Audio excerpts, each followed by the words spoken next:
geen hand te geven. Meer informatie op www.info-coronavirus.be of bel 0800 14 689. Le point presse sur le coronavirus débutera à 11h.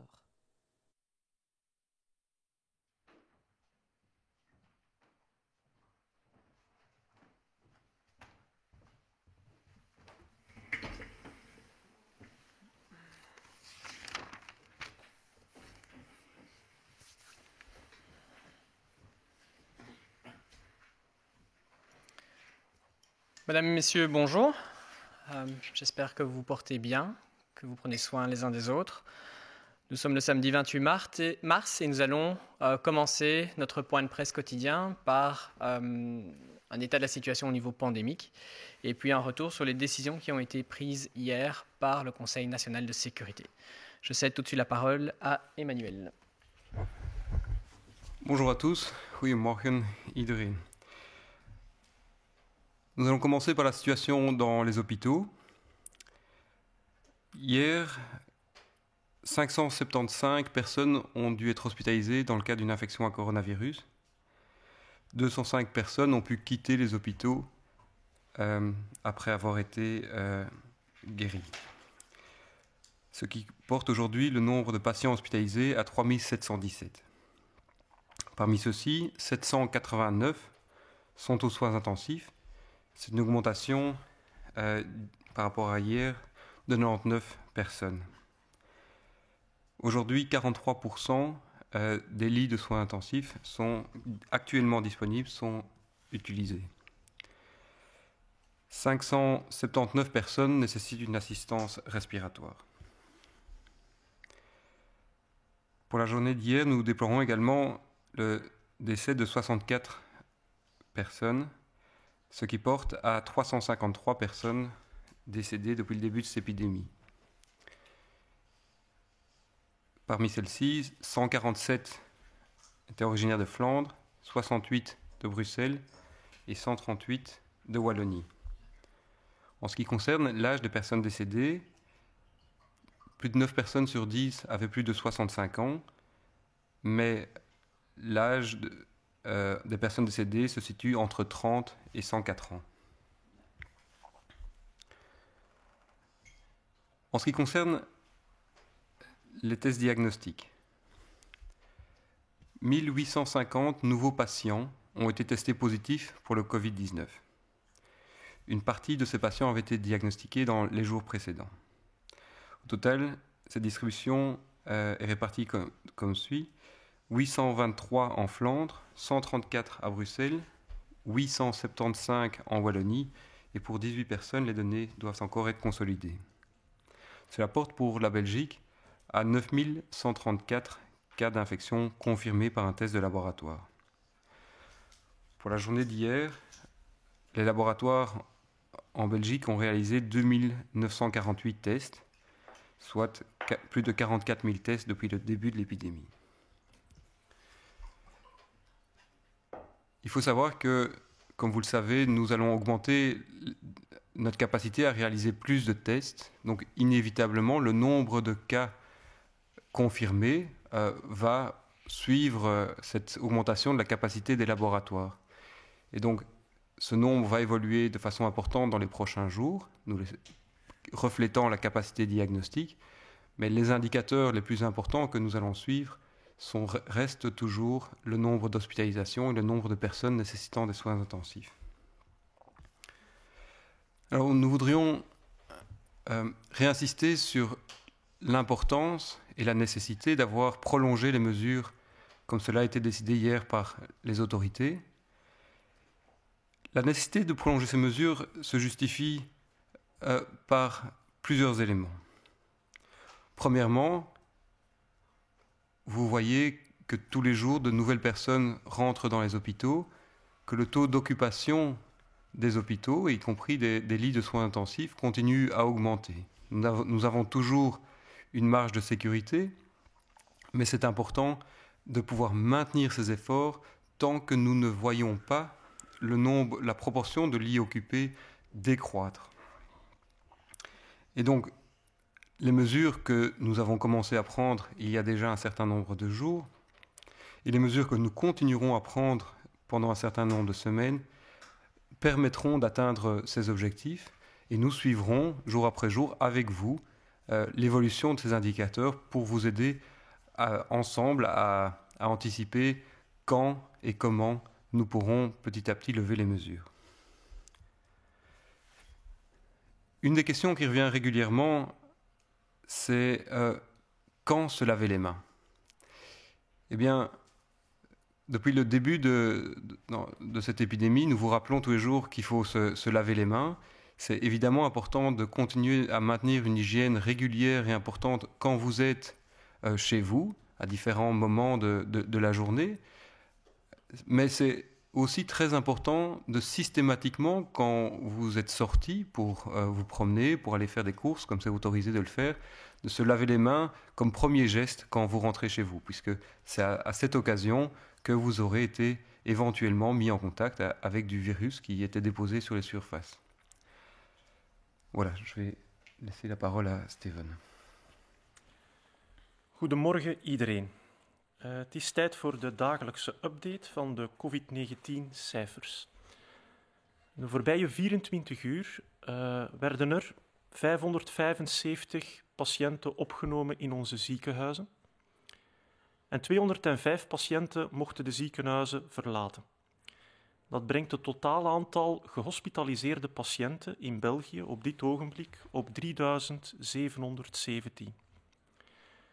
Daarvan bevinden zich 789 patiënten op intensieve zorgen. Dat is opnieuw een stijging met 99 patiënten. En 579 patiënten worden beademd. Dat is een stijging van 81. Jammer genoeg zijn er opnieuw bijkomend overlijdens te melden. 64 personen zijn jammer genoeg komen te overlijden in de voorbije 24 uur. En dat brengt het totaal aantal overlijdens in België tot nu toe op 353. Daarvan zijn er 147 in Vlaanderen, 138 in Wallonië en 68 in Brussel. De leeftijd, jongste persoon, was 30, oudste persoon 104. Maar het is wel belangrijk om te zeggen dat meer dan 90% van de overlijdens plaatsvond bij personen van boven de 65 jaar en heel vaak met één of meerdere onderliggende aandoeningen. Betreft het aantal positieve labotesten. De voorbije 24 uur werden er 1850 nieuw positief geteste patiënten gerapporteerd voor heel België. Dat is een forse stijging. Maar dat kunnen we ook verklaren. We moeten dat met een korrel zout nemen. Er zijn twee factoren die daar aan de basis liggen. Eén, er is een groot labo uit Wallonië dat tot nu toe nog geen cijfers had gerapporteerd en nu wel al haar cijfers heeft doorgestuurd naar de overheid. Dat gaat om 500 gevallen, waardoor het cijfer plots sterk gestegen is. Die gevallen zijn niet allemaal van gisteren, maar dateren ook van enkele dagen terug. Ten tweede is het ook zo dat we de labocapaciteit aan het opdrijven zijn en dat er ook meer testen gebeuren dan vroeger. Dus daardoor neemt dat getal sterk toe. Op dit ogenblik zitten we dus op een totaal van 9.134 positief geteste Belgen. Wij hebben vragen gekregen van het publiek, van de journalisten. Waarom is het nu nodig om de maatregelen te verlengen in België? Zoals u weet zijn de bestaande maatregelen verlengd tot 19 april. En dan zal er opnieuw geëvalueerd worden of ze opnieuw moeten verlengd worden of aangepast worden. Waarom is dat belangrijk? Wel, dat is heel belangrijk omdat we nog altijd in de stijgende fase van de epidemie zitten. We zien nog altijd nieuwe gevallen erbij komen. De kracht van de epidemie is weliswaar afgenomen. Ze stijgt minder snel dan hadden we niks gedaan, maar het stijgt nog altijd. En er is nog altijd een heel hoge druk op onze hospitalen en zeker ook op onze intensieve zorgenafdeling om al deze patiënten te kunnen opvangen en behandelen. Momenteel is ongeveer van de beschikbare bedden voor COVID-patiënten, die zijn al voor 43% ingenomen. Er is dus nog ruime capaciteit, maar we moeten ermee rekening houden dat er nog meer patiënten gaan bijkomen en dat de patiënten daar ook enkele weken kunnen blijven liggen. Dus het is heel belangrijk dat we ervoor zorgen dat onze capaciteit niet overbelast wordt. En daarvoor dienen die maatregelen. En we gaan die nog een hele tijd moeten aanhouden. Ook als we de piek bereiken, binnen enkele dagen of misschien na een week of later, we weten het niet precies, dan gaan we in een neergaande fase komen of in een plateaufase. Ook dan is het heel belangrijk om die maatregelen aan te houden. Want als we de maatregelen lossen, dan kan er plots weer een opflakkering zijn van het aantal gevallen. En dan kunnen we toch weer een overbelasting krijgen van het gezondheidssysteem. Dus dat is de reden waarom deze maatregelen zo belangrijk zijn en waarom we ze absoluut moeten aanhouden. Een tweede vraag gaat over het handenwassen. Mensen vragen zich af, ja, handenwassen is belangrijk, handhygiëne is belangrijk, maar wanneer moet ik dat precies doen? Het is niet nodig om voortdurend uw handen te wassen wanneer u alleen thuis in uw living zit, want u kan uzelf niet besmetten. Dat is een belangrijke regel. Maar het is vooral belangrijk om dat op een aantal strategische momenten te doen. Wanneer u buiten bent geweest en u komt terug thuis, dan moet uw eerste handeling zijn het wassen van uw handen. Wanneer u naar uw bedrijf gaat, naar uw werk gaat, u komt toe, u hebt het openbaar vervoer gebruikt, u hebt enkele klinken of knoppen aangeraakt, uw eerste taak is het wassen van de handen. Bij het bereiden van voedsel, was eerst uw handen. Voor het eten, was uw handen. Na het toiletgebruik, natuurlijk, was ook uw handen. Dus denk daar goed over na. Zeker wanneer u oppervlakten aanraakt die veel door andere mensen aangeraakt worden, was dan uw handen. Maar u hoeft dat niet voortdurend te doen wanneer u alleen thuis bent. Dat is ook niet nodig. Dank u.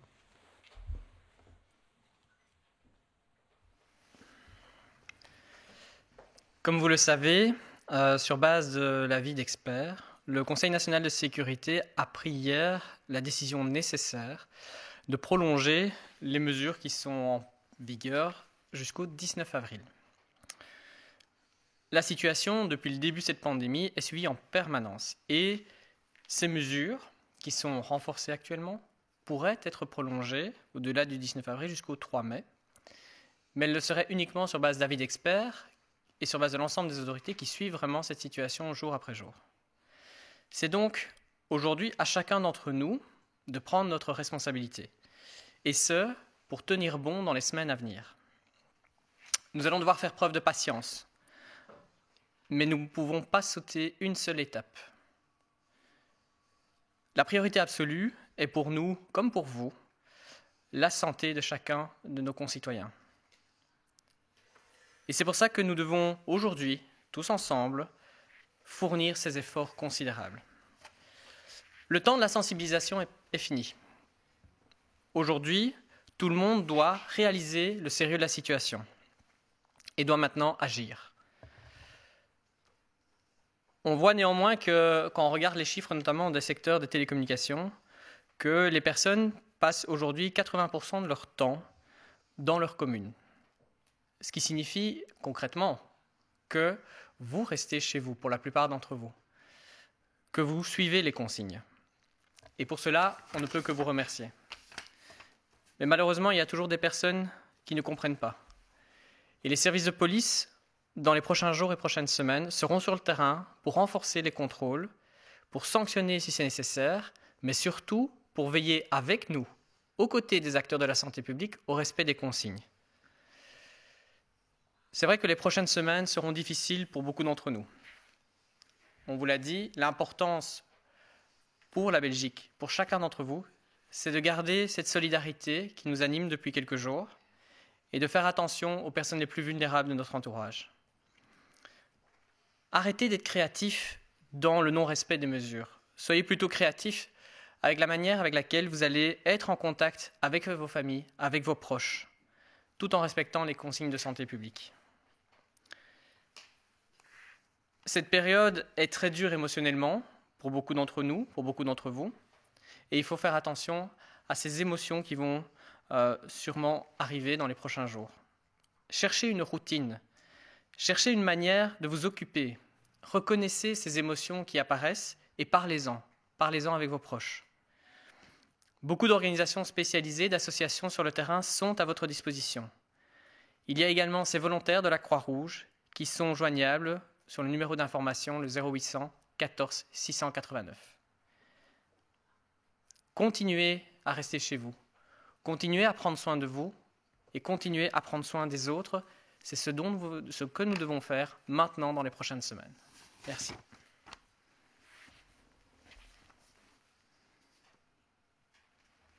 Goedemorgen. Op basis van de adviezen van de experten heeft de Nationale Veiligheidsraad gisteren beslist om de bestaande maatregelen te verlengen tot en met 19 april. De situatie zal permanent worden opgevolgd en de maatregelen kunnen verlengd worden tot en met 3 mei en dit op aangeven van de experten. Het is nu aan ons allemaal om onze verantwoordelijkheid op te nemen en dit de komende weken vooral vol te houden. We moeten geduld hebben en we mogen absoluut geen stappen overslaan. De absolute prioriteit van de overheid, maar ook van u, is nu de volksgezondheid van alle inwoners van ons land. En daar moeten we met z'n allen vergaande inspanningen voor leveren. Het is duidelijk dat de tijd van sensibiliseren nu voorbij is. Iedereen moet de ernst van de situatie inzien en er vooral ook naar handelen. Uit cijfers van de telecomsector blijkt dat momenteel 80% van de inwoners hun tijd doorbrengen in hun eigen gemeente. Dit bewijst dat de meeste mensen het principe van blijf in uw kot naleven. Waarvoor absoluut onze dank. Jammer genoeg stellen we nog steeds vast dat een aantal mensen de ernst van de situatie niet inzien. De politiediensten zullen dan ook de komende dagen en weken streng controleren en er zal sanctionerend worden opgetreden. Het is duidelijk dat de komende weken moeilijk zullen zijn voor heel veel mensen onder ons. Wees solidair en heb aandacht voor de meest kwetsbaren. Wees vooral niet creatief in het naleven van de maatregelen, maar wees creatief in de manier waarop je in contact kan blijven met familie en vrienden in deze moeilijke periode. Uiteraard met respect voor de gekende maatregelen. Deze periode is voor velen ook emotioneel zwaar. Wees hier waakzaam voor. Zoek routine, manieren om je te ontspannen en herken je gevoelens en durf hier ook over praten. Er zijn genoeg gespecialiseerde organisaties die je kunnen ondersteunen in deze periode. Onder andere de vrijwilligers van het Rode Kruis die je kan bereiken via het informatienummer 0800 14 689. Blijf binnen, blijf voor jezelf zorgen en blijf zorgen voor de anderen. Ik dank u. Nous allons, comme chaque jour, passer aux questions qu'on a reçues. On va essayer d'y répondre, comme on l'a dit, le plus précisément possible. Et si certaines questions demandent plus d'informations ou de réflexion, on reviendra dans les prochains jours. Quels hôpitaux sont proches de leur capacité maximale? Le plan de répartition a-t-il déjà dû être activé? Donc, la situation dans tous les hôpitaux est suivie de façon attentive. Comme on l'a dit aujourd'hui, le nombre de patients qui doivent rentrer aux soins intensifs continue à augmenter. Donc, inévitablement, cette situation devient chaque jour à monitorer de plus en plus près. Aujourd'hui, le plan de répartition n'a pas encore été activé, mais cela peut évoluer dans les prochains jours. Welke ziekenhuizen zitten bijna aan hun maximumcapaciteit? Hebben jullie al gebruik moeten maken van het plan om patiënten over te dragen naar andere ziekenhuizen? Op dit ogenblik is er voldoende capaciteit in België om patiënten op intensieve zorgen te verzorgen. We hebben 2081 bedden beschikbaar op dit ogenblik. Er zijn er 789 ingenomen. Er is dus nog meer dan de helft aan vrije bedden beschikbaar. Het is mogelijk dat bepaalde ziekenhuizen meer patiënten hebben dan andere en dan is er inderdaad een verdelingsplan voorzien. In de eerste plaats is dat in de netwerken waarmee die ziekenhuizen samenwerken en dan kunnen patiënten doorverwezen worden. In hoeverre dat dit op dit ogenblik al gebeurd is, kan ik niet meteen zeggen, maar er is zeker ruim capaciteit voldoende. Kleiner ziekenhuis in een regio met relatief veel patiënten kan wat meer belast zijn dan een ander ziekenhuis, maar dan wordt dat gewoon uitverdeeld en dat is een systeem dat heel goed werkt en waar we ook op de toekomst kunnen op rekenen. Hoeveel plaatsen zijn er nog beschikbaar buiten de afdeling intensieve zorgen? Daar zijn ook, die statistiek kan ik momenteel niet direct geven. Dat kunnen we nakijken, want die zijn wel beschikbaar. Combien de tests ont été effectués depuis le début de la crise? Donc, depuis le début de l'épidémie, nous avons réalisé plus de 44 000 tests diagnostiques de laboratoire. Et pour la journée d'hier, nous approchions des 3 000 tests par jour.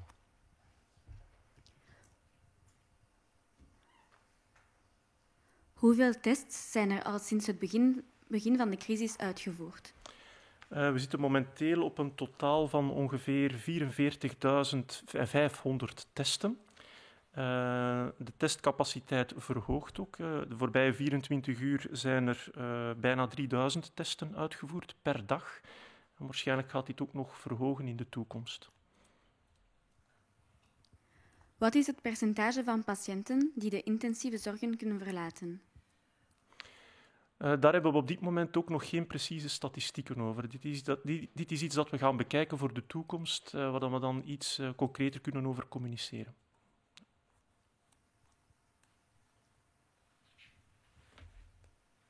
Merci pour ces questions. Les éléments complémentaires, on va travailler avec les experts pour pouvoir répondre à ces questions plus précises. Une précision, demain, nous ne serons pas présents ici devant vous, mais nous travaillerons bien sûr. On vous donne rendez-vous lundi prochain à 11h. Pour ce week-end, soyez patients, pour les semaines à venir aussi. Continuez les efforts que vous fournissez déjà et soyez vraiment convaincus que vous agissez réellement pour la santé de tous en respectant ces consignes. Merci.